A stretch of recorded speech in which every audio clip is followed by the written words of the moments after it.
Art De La Cruz. It's his own miss. And he puts it back in.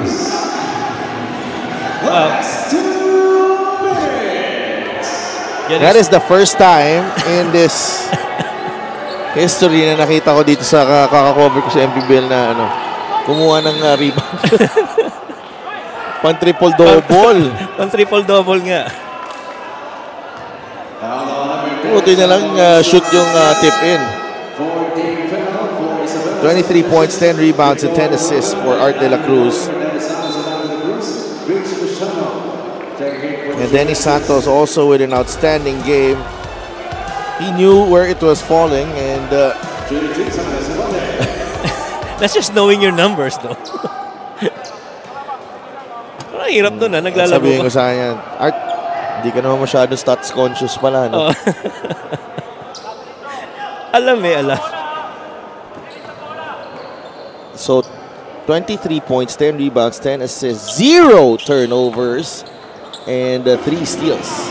And a plus 31 on the floor para kay Art De La Cruz. And a 39 on... Oh, Sean Bautista gets away. No call.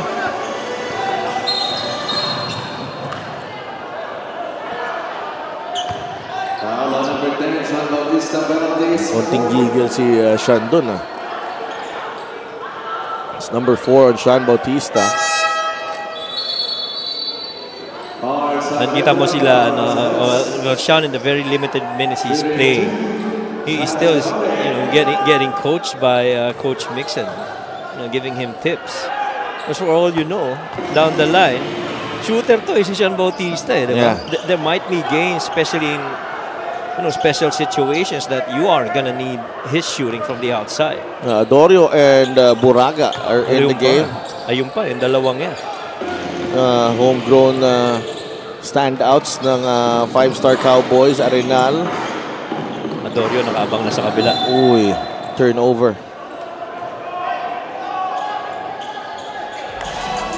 This is the Gixxer great move of the game, born for greatness. Pass to himself with that rebound and that basket. 1 rebound, 2 points in 1 go.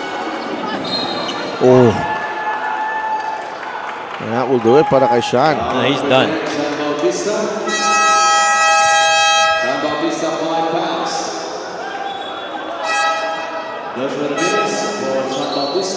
Pero kita mo sa ni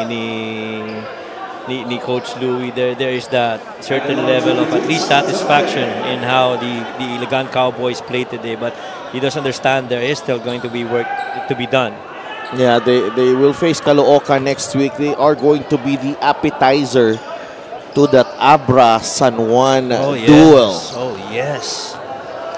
And that game is going to be very important, that Abra versus San Juan, because the team that wins that match could get a shot at number 1. Well, medyo may gulo pang mangyayari dyan. No? May complications pa sa ating team standings. Buraga gets the recovery. Ramirez for 3. He knocks it down. Always ready to shoot. Ito si Josh Ramirez. Yeah, always.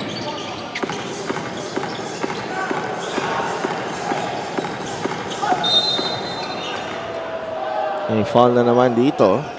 106 to 77. And I'm very satisfied as well na nagbumalik na yung dating Ilagan Isabela Cowboys na nawawala nung ilang game. Correct.